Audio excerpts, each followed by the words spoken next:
that I finally got up and left.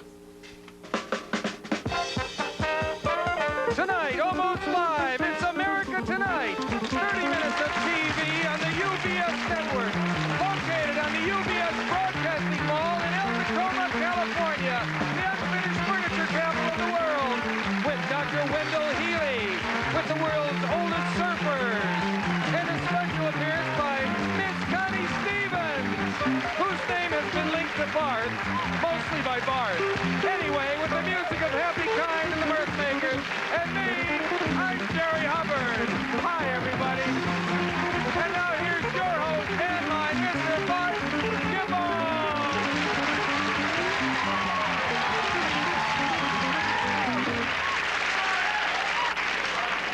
Thank you. Good evening, and welcome to America Tonight. My name is Barth Gimble. Thank you. And right now, for the benefit of that small minority of you folks out there who just turn on the sound and then read during our program, I should tell you that I've been spending a great deal of my time in the sun. I decided to brown up the Gimble Kisser for two reasons, really. Number one, tonight's show is somewhat of a salute to Southern California, no place for a paleface. And more importantly, I simply wanted to prove once and for all that a natural blonde can be spared a whole summer of being called Pinky. Now, usually when I spend as many hours in the sun as I did to get this kind of golden glow, I turn the color of an Italian waitress's lipstick and can barely move until 2 days later when I start to peel like the decals on the inside of a used baby crib. I think you know what I mean. Really peeling. Big sheets on the back and shoulders. Front never peels as good because you have hair on your chest. That's so what? It's not the point. Not the point I'm trying to make. It's a whole other evening. The point is not to burn and then not to peel. And I think I've finally figured out a way. So, right now, as a public service to my fellow blondies out there in the audience who are probably green from envy over my tan from the sun, let me share with you the Gimble tanning secret, okay? You might want to get a pencil. Maybe you have a good memory. First of all, it is utterly ridiculous to spend valuable time tanning any part of the body that isn't going to show. Why risk the chance of a third-degree number on your back when you'll be wearing a shirt and a jacket anyway? We're really only concerned with the hands, the face, and for the open-collared set, the neck areas, and that's it. The chances of someone seeing, you know, where you have... Just use your head and keep it down there and you're fine. After all, swimming suits are named that for a reason. They're for swimming. If it's a tan you're after, you get it in the outfit you're going to be wearing that night. Figure it this way, you'll just be lying there anyway, so it's not going to get wrinkled. And since you're not moving, you're certainly not going to get dirty, and you're not going to perspire. Quite the opposite, in fact. You should have the smell of the great outdoors in every double-knit fiber. On top of which, you'll have a foolproof way of avoiding some off-duty airlines pilot's request to, come on, join in the volleyball fun. I hate it. And best of all, you can stay out there in the sun right up until you have to go out that night. You go straight from Mr. Sun to Miss Right. Where you go from there is, of course, up to you. But I can guarantee you, with any luck at all, the only skin problem you'll have the next day is chafed elbows, okay? Enough said. Just try it. It really works. Now, as I said, tonight's show is a salute to Southern California, which is the land of sun, of surfboards, of pretty girls, of bikinis, of bean sprouts. And skateboards!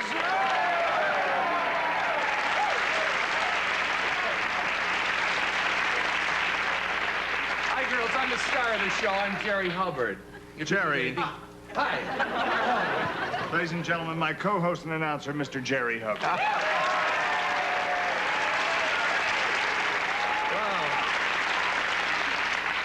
Wow. You know, these skateboards are something, but I would think these wheels would tend to slow you down in the water. What they ought to do is make a separate board, leave the wheels off, just especially for the water. But anyway, it's something to think about. Jerry, you see how you got the old wheels turning down here? Yeah. Why don't you try it up here? You know, speaking of beach bums, we are here with Happy Kyne and the Mirthmakers, and they've worked up sort of a California surf medley to kick us off. Notice I said medley, not melody. I don't think there'll be a melody. So here they are, the band that gives new meaning to the term wipeout.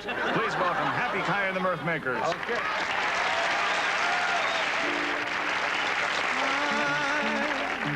I love the color of clothes she wears and the way the sunlight plays on her hair.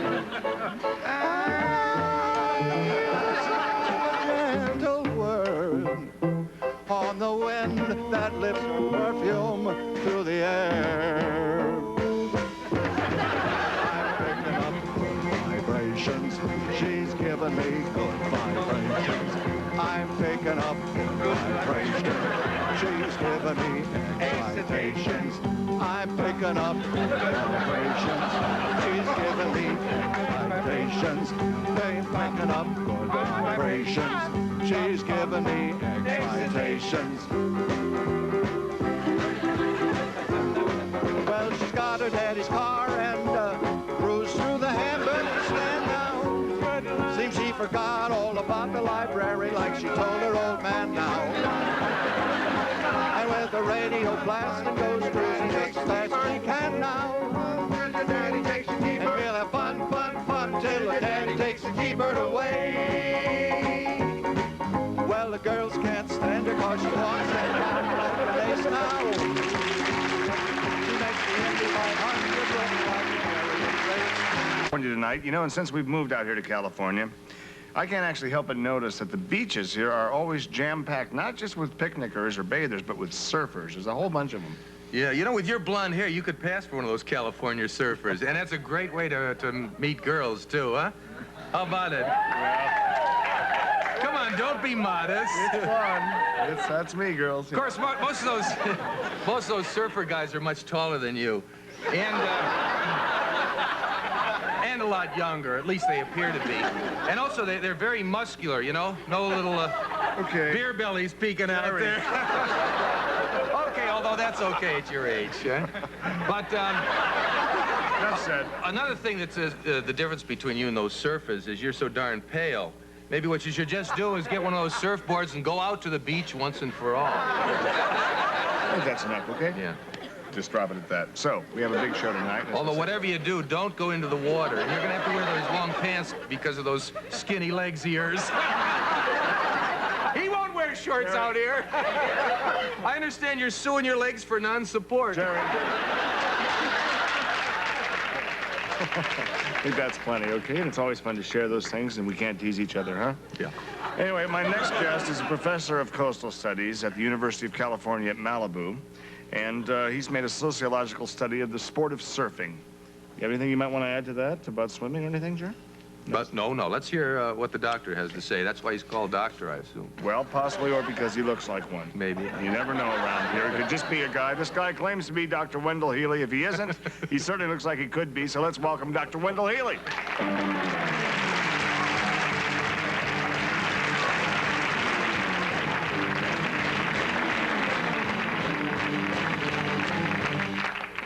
Oh, boy. Doctor, excuse me for saying so, but to me, surfing is not, doesn't seem to me like so terribly important or an academic subject, even in California, the birthplace of surfing. Why would you be involved? Well, that's where you're mistaken, Barth. California is merely an infant in the history of surfing. The natives of New Guinea were surfing some 50 years before the birth of Christ. Come on, really? Yes. We, in 1954, we were able to photograph some natives who were still practicing their ancient rituals. The young men of the tribe believed that they must conquer the ocean to prove their manhood to the tribal women. Okay.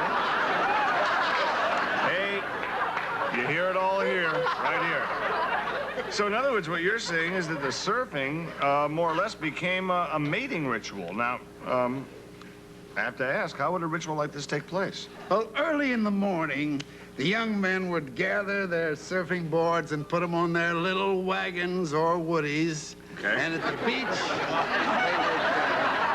they would head out on their surfboards. The maidens would remain back on the beach and take off most of their clothes. This would encourage the tribesmen to surf their little heads off. Do we have a shot of that there, or is that coming up? I don't know if we can show that or not. But anyway, so obviously these primitive surfers must have gotten darn good at the sport, huh? Oh, yes, they developed rather interesting formations and tricks. That's good. Now, did the women ever do any surfing or anything like that, or would the woman just hang around on the shore until the tide came in, or what would she do? Oh, the women became excellent surfers. And late in the afternoon, they took part in the ritual.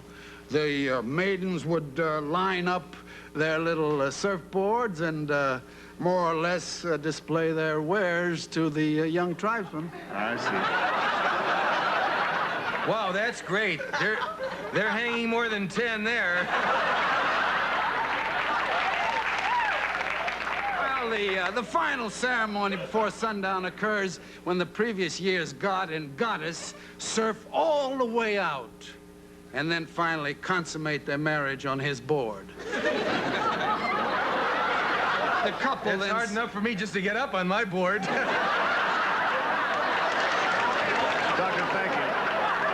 Surf's up, and I'm afraid so is your time. We thank you for coming on the show.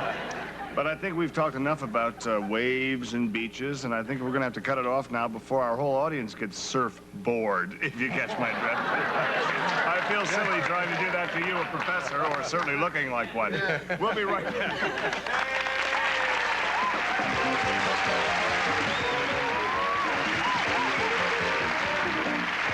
Someone very talented, quite blonde, and very attractive. No, it's not me, but thank you. I'm introducing myself. I've done that earlier in the show. I'm talking about our special guest tonight, the one and only Connie Stevens.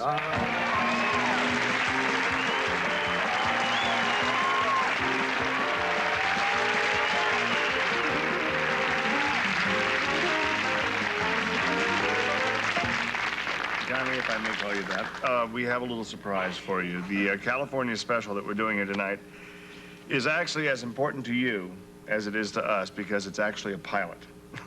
And if this whole surf idea thing here goes to series, and this is the good news, UBS wants you to play the lead. How about it, folks? Wouldn't that be Connie Stevens right here on UBS Network every week. Hats off. Well, I do appreciate that. I truly do. But I got to tell you something. I didn't even sign my contract. The contract for this show, because technically, you see, I really shouldn't be out here. It's all right. Well, what's the big deal, though, Connie? I mean, it's just a standard contract that says that you'll come out and sing a song and waive your right to be paid in exchange for promoting the latest movie or concert or record or something. Am I right? Well, it wasn't the one page. It was the 7 pages that you attached to it. That's an awful lot of red tape for one dinky little talk show. You know? I've never seen all those pages. Listen, I know our audience pretty well. They're my buddies, and I'm sure we're boring them with all this legal mumbo jumbo and kind of. Well, no. If it's a problem, I think we should probably take a look at the contract. I left it backstage. No problem. I'll go get it. Where's it on your dressing table? I'll have to go to. No, I'll go. It's in the garbage can. Oh. I didn't read the whole thing. I'm sorry. Oh, for Pete's sake. You know, when it's that complicated, I really have to talk to somebody about it. You understand? Sure. My agent said that he would call back, and then we can just sort of get on with it. So we can get on with it right here's the phone and everything. It doesn't matter what the contract says. You can sign it now, and you can iron it out later, and we can get on with the show. So listen, Connie, tell me, how did you get started in show business? Obviously, not long ago, because you're a young lady. Well, high school, you know, the usual singing in... No problem. I found it. Oh. I didn't even take my skateboard. And you know, Connie is right. There does seem to be a lot of strange things on this contract, mainly some deviled egg and some mayonnaise. Careful. Oh, yeah. Let me see. What is it about the contract that confused you here? Well, there's a couple of things. It's just something I don't Something that's understand interesting here, you might point out that mayonnaise does take off ink. Now, that's something for you secretaries who might be tuned in and have run out of that little ink eradicator, but might have your lunch sandwich there nearby. Salads. A lot of girls like to eat salads for lunch. I don't think we have to go into this. Listen to this. Oh, thanks a lot. I, Connie Stevens, agree to appear on America Tonight. Right here? That's fine. That part's okay. And to appear in not more than 10 and not less than 8 UBS surfing specials over the next 5 years. Okay, now, and anyone will back me up on this. That's one of those negotiation points. You know, we can talk back and forth on that till, you know, the small hours of the morning. Yeah, but it's... you might settle for 7 or 6. You see what I mean? That's up for grabs. Don't worry about it. And the said specials are to be produced by Gimble, is that it? Productions. Gimble.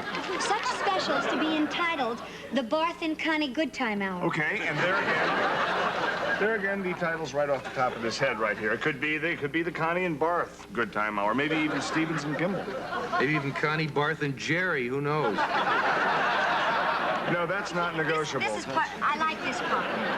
This is okay. Payment for each episode shall amount to $10,000, payable within 30 days of shooting. Okay, and even that is negotiable. See, if you can't afford $10,000, then you can just write a check for any amount you like.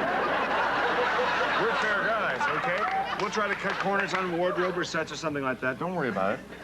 You mean I have to come up with the $10,000? Doesn't have to be you. Could be friends, somebody you know with money, wants to invest something. Wherever you can get your hands on it would be fine. Well, there's one you didn't even notice here. It is... No, I didn't notice this. Wait a minute. This reads, it is hereby agreed that the firstborn child of the artist will be represented by Gimblico. Oh, come on, fellas. First of all, that's sort of meant as a joke after reading that far. I want things to lighten up. Also that's only for the firstborn. The secondborn goes right to the UBS network, and if you want to take your chances with your kids who might go into show business and have them fall into the hands of some unscrupulous kind of agent or something, that is your business, okay?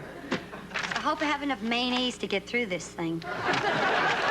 You know, it's a good idea for parents and their children that have the same agency. There's so many father and son and mother and daughter teams today. There's Carl Reiner and Rob Reiner, right. Dean Martin and Dino Martin. Pat and Debbie Boone. That's right. Light up my life. Peter and Jane Fonda. Andy and Cindy Williams. I'd love to do it, but I don't know. There's so many things here. Yeah. Okay, well, you just cross out anything else you don't like, and Connie, I'm glad we could discuss this right here on the air. I don't want you to sign that contract unless you really want to. You don't want to, do you? Well... Hey, it's okay with me. No problem at all. I just think I should talk to somebody, you know? So you can't really blame Barth. He didn't expect you to read it. Oh, that must be him, huh? Take it away. Okay. Hello? Yes, I have it here. Have you read your copy? I know, that's what I'd call him, except it's not good for my image. Yeah, okay, you talk to him. You want to start? Yeah. So, Marty or Shelley or Shecky or whatever your name is, what is it? Okay, that's what I thought. Okay, what? Yeah, of course I want to work in this town again. What do you think? I had every intention of splitting all the profits with you. You're kidding. All right, I respect your opinion, yes, sir, but nevertheless... Hey, nevertheless, there are certain laws in this country prohibiting that kind of language on the phone, huh? I don't... It wouldn't fit, okay? Hello? Hello, operator? No, I think you don't call the police. I can handle this. Okay, we'll be right back after these words. Listen.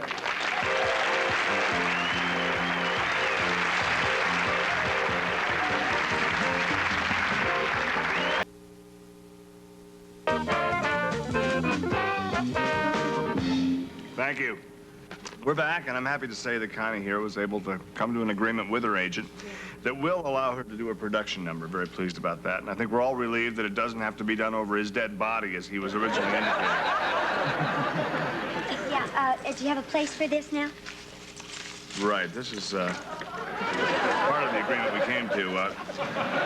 Jerry, you might want to use these the way Hansel did so you don't ever get lost going home again.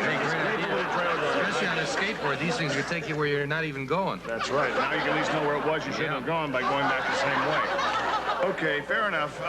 That's what negotiation's all about. So now, ladies and gentlemen, we're very proud to present Connie Stevens and the type of production number we will be able to deliver week after week after week in a series of specials, surf specials, right here on UBS, just as soon as we find a female lead for the show.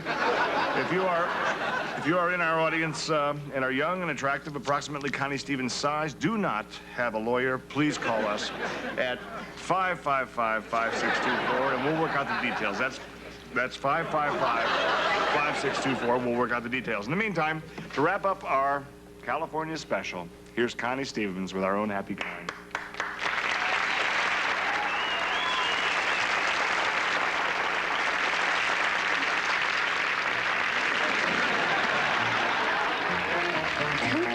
Kookie, lend me your comb. Kookie,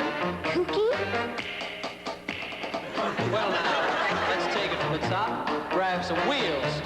We're well along to talk about some cuckoo deals. But Kookie, lend me your comb. Kookie. Now you're on my wavelength, and I'm reading you just fine. Don't cut out of here till we get on cloud 9. But Kookie. I've got smog in my noggin ever since you made the scene. If you ever tune me out, Dad, I'm the saddest, like I'm green. The very utmost. Kookie, lend me your comb. Kookie. Man, I got my burners lighted, and my flaps are gonna bend. You're gonna send me to that planet called, you know it, baby, the end.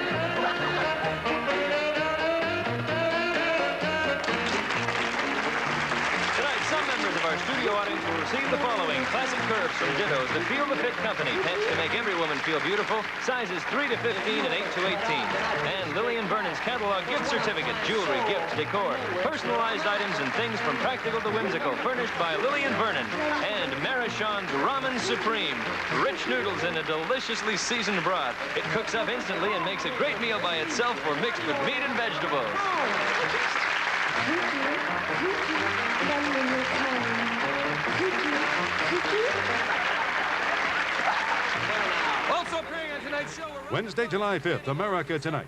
Martin Mull and the gang move to their new time, 11 p.m. Monty Python, however, will still reign supreme every Saturday at 11 p.m., starting July 8th. And next, Heroes Island. Now you're on my wavelength, and I'm reading you just fine. Don't cut out of here till we get on cloud 9. Kookie.